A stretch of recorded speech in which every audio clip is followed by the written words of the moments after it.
Welcome back to WNST, Towson, Baltimore, and Baltimore Positive. We actually have an on-deck circle here now at Pappas. We're out in Cockeysville. It's all brought to you by our friends at the Maryland Lottery. We're giving away some Raven scratch-offs to folks in the bar out here. The Maryland Crab Cake Tour also includes our friends at Goodwill, doing great things for Thanksgiving on the 23rd downtown at the Convention Center. Email me if you want to volunteer Wednesday morning around 10 a.m. Come downtown and help people less fortunate than yourself. You'll feel good about yourself. That's the thanks and the giving. This is the giving part for you folks. Nest at BaltimorePositive.com and Window Nation, 866-90Nation, taking great care of me. David Steele's taking great care of me. It was always a choice. His new book on race, America, and sports. Did I get all three? Is that right? Am I missing Those are anything? the big three. And athlete activism as well. Mike Bordick is here. Adam Kolarik's here. Frank Kolarik's here. I'm going to be bringing them in to talk about the League of Dreams, playing baseball, all that kind of stuff. I'm going to talk to you about media a little bit. Look, man, you spent your hour reading my 19,000 words, as have 31,000 other people. Thank you very much. I don't know where the activism is in all this or what the end game is, but I'm never going to shut up. I'm never going to go away. You know this. Maybe Chad Steele doesn't know this. How are you related to Chad? No, I'm just kidding. That between two ferns. I'm just kidding. That's the record 1 millionth time I've been asked that question, but no, that's okay. that and Michael Steele. I'm apparently related to both. I didn't even come up with that until I just asked it. I didn't realize you had the same last name until I said Chad Steele. I'm like, oh, that's your last name too. I didn't even think about that. Mike Bordick's going to be coming on, right? I mean, Mike's back here. He did a panel the other day. Yeah. I didn't watch it, but Mark Hyman, I knew about it down in Maryland. If you're familiar, Christine Brennan was on the panel. My buddy John Arant. I knew everybody on the panel. Ken Rosenthal was his typist in 1988. So, I mean, I knew everybody on the panel. Tori Smith was on that panel as well. And we are in a different space. And, I'll bring Bordy into it as well. But we're in a different space with my relationship with Mike Bordick 23 years later. When he signed, 99, 98? No, he was in 97. God, I've been knowing Bordy 25 years. Oh, my God. And, he still likes me 25 years later. I'm not good. No one from the 2022 Ravens is going to know who I am ever because I don't have access anymore, even if I had access. And I think about this week. I'll give you an example. This week, a friend of mine, Ron Snyder, has a dear, Ron, colleague of yours, right? Has his best friend, best man at his wedding, is battling in a serious stage 4 battle. And I found out about this week. I don't want to get too choked up, but especially what my wife's been through. He reached to me and said, my guy's an Oriole and Raven fan. Could you help out? That guy over there sent a video. Joe Flacco sent a video. Matt Stover sent a video. Todd Heap sent a video. Anybody if he a Caps fan, I would have had Trotz do it. But, that's the kind of relationship, community, sports, journalism, community. We're a community team. We report to the community. We're here for the community. We play for the community. We're a part of the community, except if you want to ask us tough questions. And that's changed. They never liked tough questions, but they understood your role. We're in a whole different place with $5 billion franchises, I think. Well, I don't think we're ever going back to the way it was, even when I got into it, back in the 80s. There were so many other opportunities, so many more reasons and opportunities for access. With people, with players, with people who are connected with the organization one way or the other. Baseball is with Bordick 6 days a week, 8 months a year for 2, 3, 4, 5 years with relationships built on Cal and Brady and the people that have been there and Ben McDonald, all these people, and they're still, most of them still very much in my life. And I could have texted Bill Ripken and said, would you make a video for this fella battling cancer? I mean, and there was a touch and there was an importance to the city you served and where you made your money before Aubrey Huff came along and called us an ish town, right? You know what I mean? But that sort of stuff, I thought that was the end of him. I thought you couldn't call the place you play an ish hole and come back and put a cap on and walk out on it. When he did that, I was on the radio time. I'm like, you can't let him play for you. Yeah. You can't have him come out with a Baltimore on his shirt after saying that and let him play. You can't do that. Yeah. We're at a different place. Yeah, we are. Yeah, I don't think it's any doubt. And not to say that it was any sort of glorified thing back way back in the day, because let's face it, we've seen how teams and organizations and franchises have treated people before, and you see that the bond between, in a lot of cases, the athlete, the city, the fans, the locals, those end up remaining pretty strong. I mean, let's face it. I mean, you mentioned Torrey Smith being at that panel out of the University of Maryland. Matter of fact, go Terps! I got to remind everybody of that. But I've been fortunate enough to have known Torrey when I was out there covering Maryland games, when he was playing for them and stuff. You're a Maryland J School grad, right? Heck yeah. Okay. Maryland School, yeah. No, Maryland because, College of Journalism. What you were taught in a journalism class in the 1980s is a little different than the way the world. I wonder what they're teaching. I think we find I think we still teach everybody the basics of what to expect, what to understand, and what standards to live up to. But you also understand that when you get out there in the world, you're going to see some stuff that's not going to fit in with what you were taught. But Torrey, just for example, I mean, he was here. He bonded with the people. I mean, you look at it, he's not from Baltimore, but now he really is a part of Baltimore.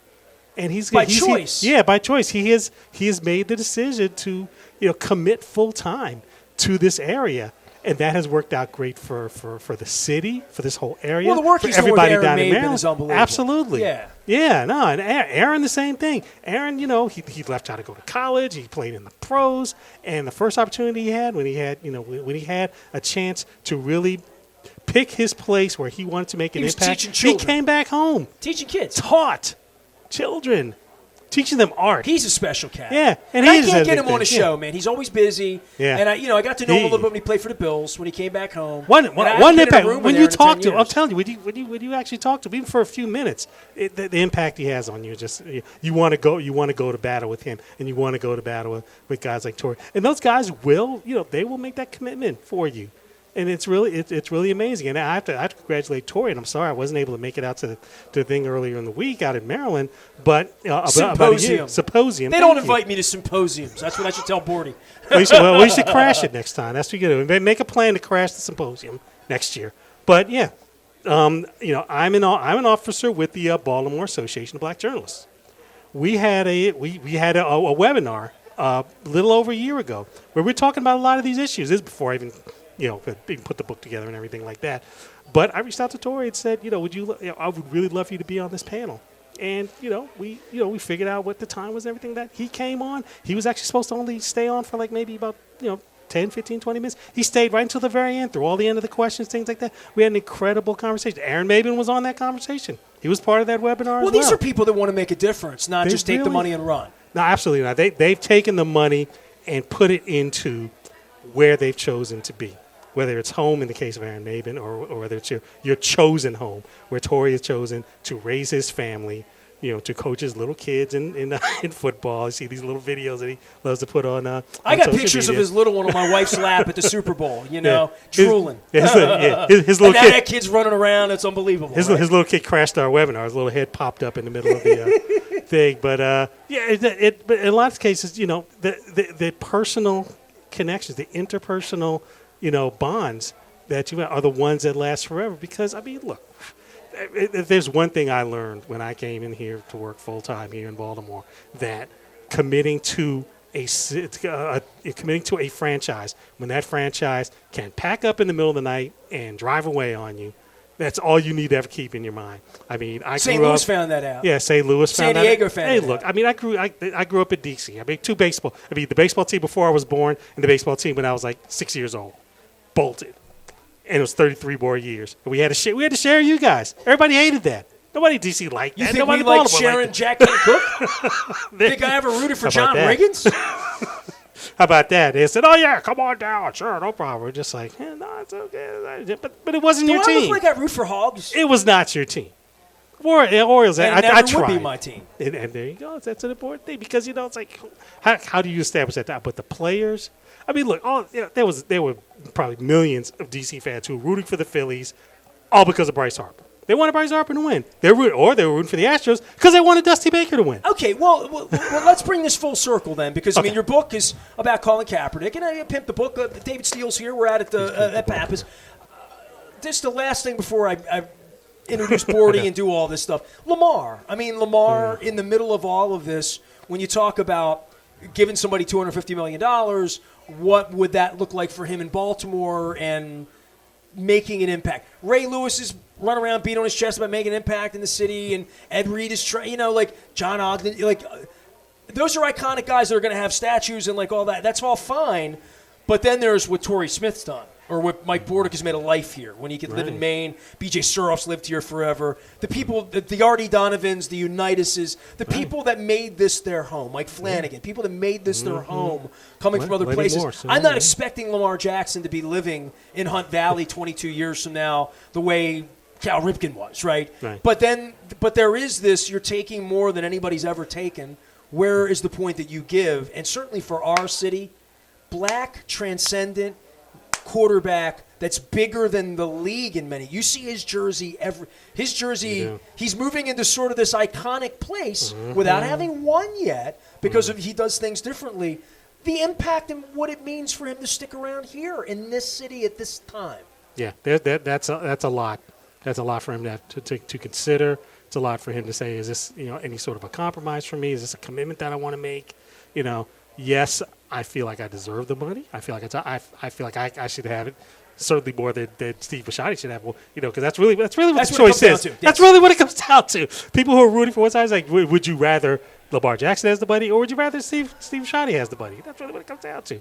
But Lamar has seen this. Lamar's been close to it, and he's observed it very, very closely. What this is like. He also knows that not only is he beloved here, but he also knows that he can be an agent for enormous change just by being here and being the quarterback that he is, by not having to be Joe Flacco, by not having to be whoever, not having to be somebody else. Say, I can play quarterback this way. I can win with this. I think everybody believes that. Yes, at some point, if he stays, if he gets this money, he is going to be the face of the franchise, and they're going to be the one, and he's going to be the guy leading this franchise to a Super Bowl.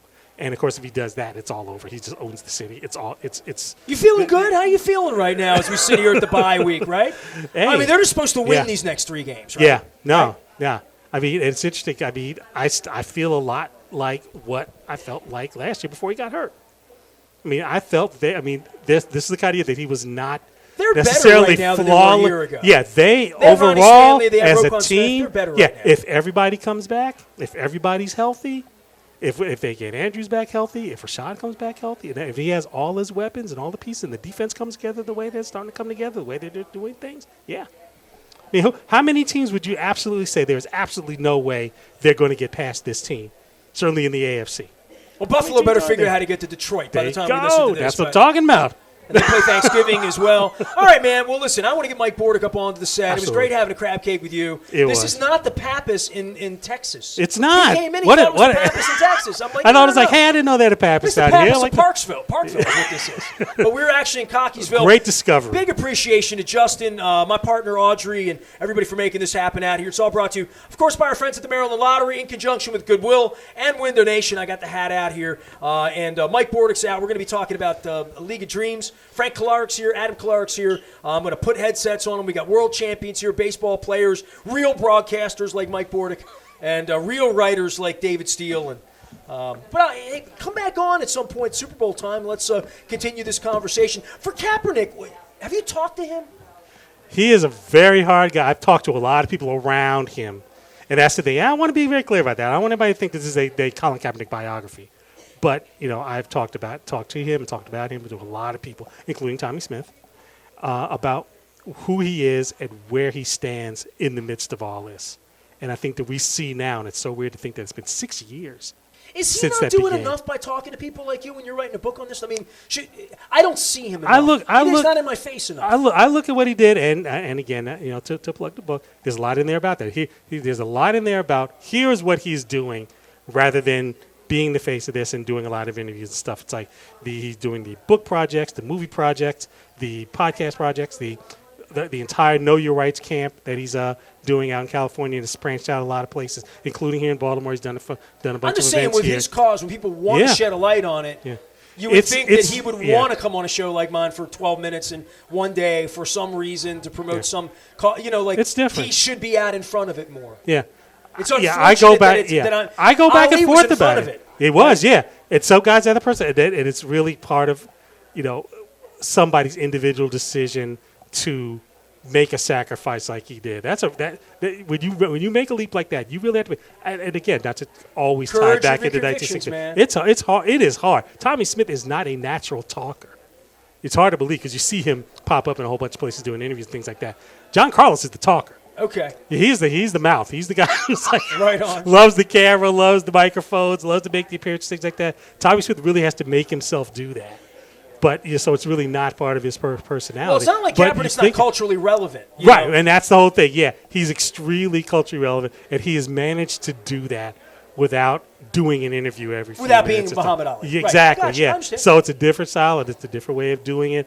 And again, it's sort of a way to focus on, like, it's a very big commitment to make because in a lot of people's minds, and understandably so, that's a part of it. You have to be in front of it and talk all the time. And he's like, that's not really what he's never really done that. The first time he really it was never meant to be a movement. No, he didn't. No, he never thought it was. He thought it was meant to be a statement. Exactly. Statement, not a movement. Yeah. There's no way he could have imagined that, like, 4 years later, there would be literally millions of people in cities across the country taking a knee in the middle of the street to protest exactly what he was protesting.